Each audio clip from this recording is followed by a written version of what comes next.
ध्यान नहीं है, किसी का ध्यान नहीं है सर। तो मैं माननीय मुख्यमंत्री से और माननीय उप मुख्यमंत्री से भी पैर पकड़ के निवेदन करता हूं, बार बार निवेदन करता हूं, लड़कों को बोलता हूं कि पैर पकड़ लो क्योंकि तुम्हारी जिंदगी का प्रश्न है। माननीय मुख्यमंत्री नीतीश कुमार जी, माननीय उप मुख्यमंत्री तेजस्वी जी, अब आपसे यही रिक्वेस्ट है कि अब बीपीएससी लगभग सुधर गया है, बीएसएससी या बीपीएसएससी और सिपाही भर्ती बोर्ड को सुधारिए, क्योंकि अगर तीनों सुधर जाएगा तो ये बहुत बड़ी बात होगी। सर परसेंटाइल को यदि बच्चे नहीं समझ रहे हैं तो उनको सर आप क्या समझाना चाहिए? परसेंटाइल देखिए, परसेंटाइल को बच्चे नहीं समझ रहे, इसलिए नहीं समझ रहे, परीक्षा दिया होगा।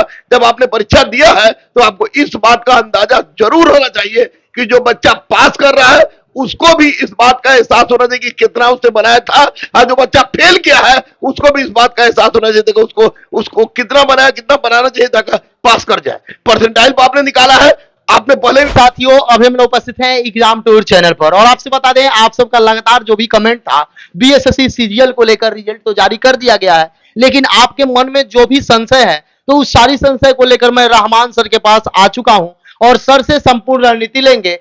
सर आपका स्वागत है एग्जाम टूर पर। बहुत बहुत धन्यवाद, बहुत बहुत धन्यवाद। एक बात के लिए अगर चलने की बात आए तो सबसे पहले सभी गुरु में रहमान सर आगे आते हैं। सर इसके लिए भी आपका स्वागत, क्योंकि आप अभ्यर्थी के साथ हमेशा रहते हैं। बहुत बहुत धन्यवाद, बहुत बहुत धन्यवाद। सर सीजीएल का रिजल्ट घोषित कर दिया गया सर, लेकिन अभी अभ्यर्थी के मन में इसमें बहुत संशय चल रहा है और आप बोले थे कि मई के लास्ट डेट में घोषित किया जाएगा और आज ही घोषित किया गया है। सर ये भी सही रहा आपका? देखिए, स्पष्ट रूप में मैं आपको बता दूं कि बीएसएससी के मनोवृत्ति पर हमको कोई संदेह नहीं है, कोई संदेह, लेकिन एक बात हम जरूर बताएंगे कि जिस तरह बीपीएससी रिजल्ट देता है, अन्य आयोग रिजल्ट देता है, यूपीएससी रिजल्ट देता है, तो बताया था कि इतना परसेंटाइल पर या इतना कट गया है। तो बीएसएससी के ने रिजल्ट जो निकाला है तो उस रिजल्ट में कितने नंबर लाने वालों का परसेंटाइल इतना हुआ है यह बता देना जरूरी था, क्योंकि बीएसएससी के द्वारा निकाले गए रिजल्ट में पारदर्शिता हो सकती है, लेकिन संशय पूर्णता बरकरार है, जो कि छात्रों के मन मस्तिष्क में कहीं ना कहीं से उद्वेलन की स्थिति पैदा कर रही है। 120 लड़का मारे हुआ है, नहीं हुआ है, 115 मारे हुआ है, उसका हो गया है। तो आखिर बच्चे जानना चाह रहे हैं कि अगर मैंने 120 मारा तो मेरा परसेंटाइल क्या था, अगर मैं उसने 115 मारा तो उसका परसेंटाइल क्या था। और बीएसएससी को चाहिए कि रिजल्ट उसने निकाल दिया, बहुत जल्दी निकाल दिया, ग्रेट सैल्यूट के पात्र है बीएसएससी के अध्यक्ष। लेकिन सबसे बड़ी बात है कि छात्रों की जो मनोदशा है उस दशा को समझे, क्योंकि आप भी आईपीएस थे, आप लोग भी आईपीएस और आईएएस के बाद वहां पर उस स्थान में पहुंचे हैं, आप लोगों ने परीक्षा दिया होगा। जब आपने परीक्षा दिया है तो आपको इस बात का अंदाजा जरूर होना चाहिए कि जो बच्चा पास कर रहा है उसको भी इस बात का एहसास होना चाहिए कि कितना उसने बनाया था, और जो बच्चा फेल किया है उसको भी इस बात का एहसास होना चाहिए कि उसको कितना बनाया, कितना बनाना चाहिए ताकि पास कर जाए। परसेंटाइल आपने निकाला है, आपने पहले भी बताया था, मैंने भी मीडिया में बोला था कि आप परसेंटाइल में निकालेंगे, क्योंकि 3 सीटिंग में 1 सीटिंग का कैंसिल हुआ था। उसके बावजूद परसेंटाइल से निकालने के बावजूद भी यह स्पष्ट नहीं हो पाया है कि कितने नंबर वालों का रिजल्ट हुआ है और कितने नंबर वालों का नहीं हुआ है। यह संशय की स्थिति उत्पन्न कर रहा है और ऐसी परिस्थिति में बच्चे में निश्चित रूप से संदेह है और संतोष है। इसके बावजूद बीएसएससी के द्वारा जो रिजल्ट निकाला गया है इतना जल्दी, उसके लिए कोटि कोटि धन्यवाद का पात्र है। लेकिन अगर बता दे कि कितने नंबर का कितना परसेंटाइल हुआ तो यह बच्चों के हित में होगा और बच्चे के मन से तनाव भी दूर होगी। सर एक और बच्चे के मन में समस्या रहता है, क्योंकि क्वेश्चन दिया नहीं जाता है, ठीक है, इस बार वायरल था तो कुछ बच्चे के पास पहुंच गया या आप लोग के पास आया, आप लोग वीडियो बनाए, लेकिन क्वेश्चन नहीं दिया जाता है, ये भी रिजल्ट में एक संशय बना रहता है। देखिए, इस बात के लिए बार बार मैं आवाज उठाता हूँ, बीपीएसएससी हो या बीएसएससी हो, सबको मैं कहता हूँ कि बीपीएससी कैसे क्वेश्चन देता है, यूपीएससी कैसे क्वेश्चन देता है, और परीक्षा हो जाने के पहले हम क्वेश्चन आउट हो जाती है, तो परीक्षा हो जाने के बाद आप क्वेश्चन क्यों नहीं देते हैं। इसलिए बीएसएससी से हम बोलेंगे कि अब मुख्य परीक्षा होने जा रहा है, मुख्य परीक्षा आप जब भी लेंगे आप कम से कम स्टूडेंट का ओएमआर शीट जो स्टूडेंट कॉपी है वो और क्वेश्चन पेपर दीजिए, ताकि बच्चों का सही आकलन कर सके, बच्चे अपना सही आकलन कर सके और तनावपूर्ण वातावरण से अपने आप को बचा सके और आगे कार्रवाई कर सके।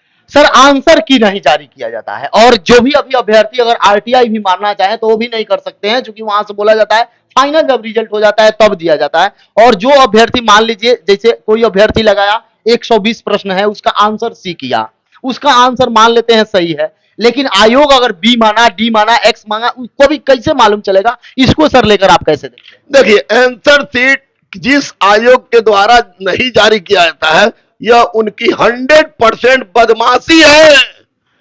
अगर वो सोचे कि उनका बाल बच्चा दे रहा है या किसी का बाल बच्चा दे रहा है परीक्षा, तो आप आंसर शीट क्यों नहीं जारी कीजिएगा भाई?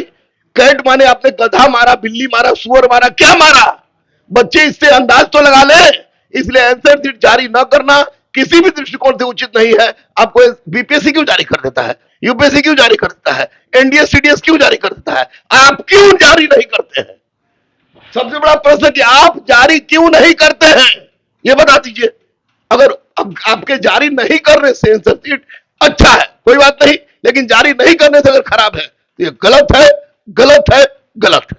सर यदि आपको बीएसएससी आयोग का अध्यक्ष बना दिया जाए एक दिन के लिए, तो आप उसमें क्या क्या सबसे पहला काम कीजिएगा? देखिए, ये तो मैं वो तो नायक फिल्म वाला मुख्यमंत्री वाला बात हो गया, लेकिन अगर बीएसएससी का अध्यक्ष हम बन जाए या सुझाव भी मांगा? हाँ, सुझाव भी मांगा जाए, तो कम से कम परीक्षा में एक दिन में सब सेटिंग करवा ले, एक दिन में करवा ले, एक सेटिंग करवा ले। और जितनी ये लोग बोलता है, फफड़ दलाई बोलता है कि जहमत लगाए, ये कि वो के, एक क्वेश्चन का पेपर का एक क्वेश्चन भी बाहर नहीं आने दे। दूसरी बात, स्टूडेंट को ओएमआर शीट दे देंगे। तीसरी बात कि आपको जो क्वेश्चन पेपर है परीक्षा के बाद, वो परीक्षा पेपर दे देंगे और टाइम फिक्स कर देंगे कि इतना दिन में पीटी, इतना दिन में मेंस और इतना दिन में आपको ज्वाइनिंग करा देंगे।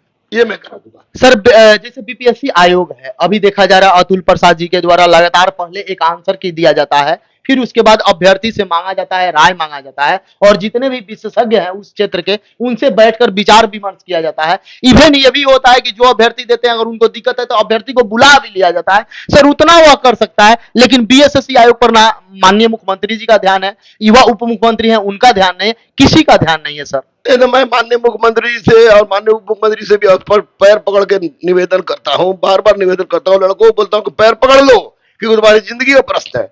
माननीय मुख्यमंत्री नीतीश कुमार जी, माननीय उप मुख्यमंत्री तेजस्वी जी, अब आपसे यही रिक्वेस्ट है कि अब बीपीएससी लगभग सुधर गया है, बीएसएससी या बीपीएसएससी और सिपाही भर्ती बोर्ड को सुधारिए, क्योंकि अगर तीनों सुधर जाएगा तो ये बहुत बड़ी बात होगी।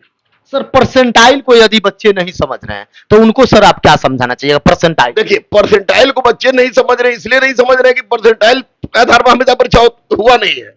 तो यह काम आयोग के अध्यक्ष का है कि अगर परसेंटाइल में आपने 99 पॉइंट पर कुछ परसेंटाइल पर निकाल के दिया है, तो कितने नंबर पर किस तरह से आपने परसेंटाइल निकाला, कितना क्वेश्चन सही हुआ, अगर ये बता दे तो कोई टेंशन नहीं होगा और बच्चे बढ़िया से अपना क्लियर हो जाएंगे। परसेंटाइल आयोग के अध्यक्ष महोदय से हाथ जोड़कर विनती कर रहा है गुरु रहमान कि बच्चों के करियर को देखते हुए आप परसेंटाइल किस आधार पर निकाले हैं और कितने परसेंटाइल वाले, कितने नंबर वाले का कितना परसेंटाइल आया है और उसे पास किया है, वो निकाल दीजिए। बहुत कृपा होगी, बहुत कृपा होगी, क्योंकि बच्चे मानसिक तनाव में है। और बच्चों से भी मैं कहूंगा कि किसी भी तरह का अगर आंदोलन करते हैं, हिंसात्मक आंदोलन करते हैं, तो अपने पैर पर कुल्हाड़ी मार रहे हैं। आयोग से संबंधित आपके मन मस्तिष्क में जिस तरह की भी बातें हैं, वो बातें आएगा, हम लोग पास पहुंचेगा और निश्चित रूप से उसके लिए हम लोग आवाज उठाएंगे। कानून के दायरे में रहकर, कानून की सीमा का उल्लंघन किए बिना, क्योंकि आपका करियर बर्बाद हो वो हम लोग को पसंद नहीं है और हम लोग का करियर तो बचा ही नहीं। इसलिए हम लोग तमाम वो प्रयास करेंगे जो आपके लिए हितकारी हो। सर का साफ कहना है कि यदि आपके मन में रिजल्ट को लेकर किसी भी प्रकार का डाउट हो, क्योंकि कई सारे अभ्यर्थी फोन कर रहे हैं, कॉल कर रहे हैं सर के पास कि सर ये सीरियल गायब हो गया है, यहां से समस्या है, तो जो भी समस्या है आप कमेंट बॉक्स में कमेंट कीजिए या कॉल करके बताइए, सर उसके लिए आगे बढ़ेंगे। लेकिन आप कोई ऐसा कदम ना उठाए जिससे आपके करियर पर धब्बा लगे, आपका करियर भी थोड़ा सा दिक्कत हो। सर अभ्यर्थी को क्या संदेश दीजिएगा जो सफल हुए? बस जो सफल हुए उनसे यही बोलेंगे, बाबू रे पीटी पास की हो, मुख्य परीक्षा भी बाकी है और 3 महीना के अंदर आपका परीक्षा हो जाएगा। मैंने स्पष्ट रूप से बोल दिया था, काबिल में बोला था, एग्जाम टूर में इनको भी मैंने कहा था लास्ट तक पीटी का रिजल्ट हो जाएगा। तो आज मैं बोल रहा हूं maximum 3 months you have in your hand. इसलिए मिटा दे अपनी हस्ती को।